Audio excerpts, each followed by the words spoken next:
2015 का साल था। मुंबई में एक कंपनी में जॉब कर रहा था। नई नई शादी हुई थी। माम पापा भोपाल में रहते थे। मैंने घर वालों को कुछ दिनों के लिए मुंबई बुला लिया। इसी दौरान माँ को बहुत ज्यादा खांसी आने लगी और फिर उन्हें कैंसर का पता चला। पूरे परिवार के पैरों तले जमीन खिसक गई। परिवार भोपाल लौट गया। माँ का इलाज एम्स में चलने लगा। मैं मुंबई में अकेला रह गया। फैमिली और जॉब दोनों को एक साथ संभालना मुश्किल हो रहा था। मैं नौकरी छोड़कर भोपाल लौट गया। 2 साल तक जॉब के लिए इधर उधर भागता रहा, लेकिन ज्यादा पैकेज होने की वजह से काम नहीं मिला। इसके बाद मैंने 2017 से 18 में सोलर पैनल लगाने की कंपनी बनाई। मैं जिस कंपनी में काम करता था उसके मालिक मेरी कंपनी को 10 लाख में खरीदना चाहते थे, लेकिन मैंने अपनी कंपनी नहीं बेची। आज मेरी कंपनी की वैल्यू 5 करोड़ है। मध्य प्रदेश की राजधानी भोपाल स्थित शक्ति स्टीलर कंपनी के फाउंडर अंकित रॉय जब अपनी जर्नी शेयर करना शुरू करते हैं तो कई ऐसे मोड़ आते हैं जब वो भावुक हो जाते हैं। विदिशा और इंदौर में सोलर पैनल लगाने के लिए उनकी टीम टूल्स और सोलर पैनल से रिलेटेड मटेरियल कलेक्ट कर रही है। अंकित कंपनी की शुरुआत को लेकर दिलचस्प किस्सा बताते हैं। कहते हैं, एससेल ग्रुप में करीब 5 साल तक काम किया। मुंबई में लग्जूरियस लाइफ जी रहा था। इसी दौरान माँ को कैंसर हो गया और मुझे नौकरी छोड़कर भोपाल लौटना पड़ा। माँ की कीमोथेरेपी और इलाज में बहुत पैसे खर्च हो रहे थे। पापा को घर चलाना मुश्किल हो रहा था। मैं 2 साल तक भोपाल और आसपास के जिलों में जॉब ढूंढता रहा, लेकिन नौकरी नहीं मिली। कंपनी ओनर्स ये कहकर रिजेक्ट कर रहे थे कि मेरी सैलरी कंपनी के मैनेजर की सैलरी से भी ज्यादा है। वो मुझे इतना पैकेज नहीं दे सकते हैं। थक-हार कर मैंने सोलर पैनल लगाने का स्टार्टअप शुरू किया। एससेल ग्रुप में काम करने के दौरान ये तो पता चल चुका था कि धीरे धीरे लोग बिजली के लिए सोलर सिस्टम पर डिपेंड होते चले जाएंगे। कंपनी के शुरुआती दिनों की बातें कहते कहते अंकित के चेहरे पर उदासी छा जाती है।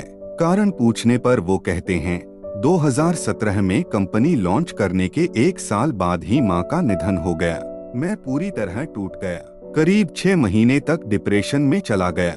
कंपनी, खाना पानी कुछ भी अच्छा नहीं लग रहा था। पत्नी न होती तो शायद मैं न होता। उसने मुझे हिम्मत दी, जिसकी बदौलत मैं आज यहाँ पर खड़ा हूँ।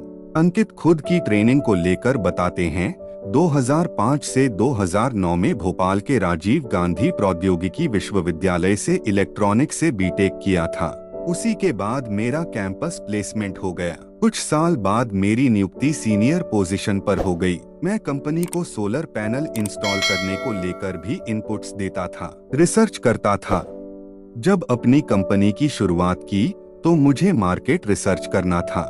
मध्य प्रदेश में 400 से ज्यादा प्लेयर्स पहले से वर्क कर रहे हैं। मुझे इससे कुछ अलग करना था। मैंने इन्वर्टर से रिलेटेड 2 अलग डिवाइस भी बनाए जो मेरे नाम से पेटेंट हैं। अंकित कहते हैं, इलाज के दौरान माँ की कीमोथेरेपी चल रही थी। वो एम्स भोपाल में एडमिट थीं। उन्हें देखने के लिए पापा के एक दोस्त आए थे। पापा ने उन्हें बताया कि मैं सोलर पैनल लगाने का काम करता हूँ। सुनते ही पापा के दोस्त ने मुझे एडवांस में 3 लाख रुपए का चेक थमा दिया।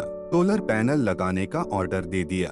ये मेरा पहला ऑर्डर था। इसमें मुझे मात्र 6,000 रुपए की आमदनी हुई थी और यही मेरी लाइफ और कंपनी का टर्निंग पॉइंट रहा। अंकित कहते हैं कि उन्हें दूसरा ऑर्डर भी भोपाल से ही मिला था, लेकिन जिस क्लाइंट के यहाँ सोलर पैनल लगाना था वो आखिरी वक्त पर मुकर गया। इसके बाद उन्हें अपने घर पर सोलर पैनल लगवाने पड़े। ऐसा नहीं है कि अंकित का बिजनेस शुरुआत से ही बहुत अच्छे तरीके से चल पड़ा। उन्हें भी सोसाइटी से ताने मिले, दोस्तों ने धोखा दिया। अंकित इसे विस्तार से बताते हैं, जब बिजनेस शुरू किया तो गांव वाले कमेंट करते थे, अरे मुंबई की नौकरी छोड़कर यहाँ आ गया। जब मुंबई में कुछ नहीं कर पाया तो भोपाल में क्या ही कर लेगा। अकेले बिजनेस करने में दिक्कतें आने लगी तो अपने जूनियर को कंपनी में पार्टनर बनने का न्योता दिया। उसने ज्वाइन भी कर लिया, लेकिन कुछ दिनों बाद ही वो 1.5 लाख रुपए लेकर दिल्ली भाग। इससे पहले भी मेरे साथ एक बड़ी घटना हुई थी। अपने दोस्त के बारे में जिक्र कहते हुए अंकित के चेहरे पर मुस्कुराहट के साथ साथ पछतावा भी नजर आता है। वो कहते हैं कनाडा का एक व्यक्ति था, इससे मैं अपने एक दोस्त के जरिए मिला था। कंपनी शुरू करने से पहले एक ग्रुप के साथ 6 करोड़ का एक प्रोजेक्ट साइन किया था। दोस्त ने कहा कि वो पैसा इन्वेस्ट करेगा, लेकिन ऐसा हुआ नहीं। पहले तो उसने रूम रेंट देना बंद कर दिया, फिर जब पैसा इन्वेस्ट करने की बारी आई तो इनकार कर गया। यदि हम प्रोजेक्ट को कंप्लीट नहीं करते हैं तो इस एग्रीमेंट के तहत पेनल्टी भी देनी थी। जब लीगल एक्शन के लिए मैंने लॉयर से बात की तब पता चला कि वो एनआरसी था। मैं उस पर कोई कार्रवाई नहीं कर सकता था। इसी के बाद मेरी मुलाकात प्रवीण से हुई। वो सेल्स मार्केटिंग संभालते हैं। अंकित कंपनी के टेक्निकल पार्ट को देखते हैं, जबकि प्रवीण सेल्स मार्केटिंग को संभालते हैं।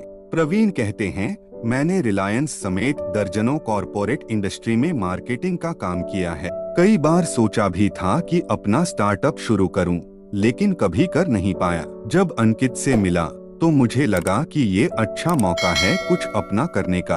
पहले अंकित ने मध्य प्रदेश के गवर्नमेंट डिपार्टमेंट के साथ मिलकर सरकारी इमारतों में सोलर पैनल लगाने का काम किया, लेकिन जब सब्सिडी और प्रोसेस को लेकर दिक्कतें आने लगी तो वो प्राइवेट सेक्टर में काम करने लगे। अंकित कहते हैं, सोलर पैनल इंस्टॉल करवाने वाले कस्टमर को सरकार सब्सिडी देती है, लेकिन इसमें बड़े पैमाने पर धांधली। आज हम 400 से ज्यादा साइट्स पर सोलर पैनल लगा चुके हैं।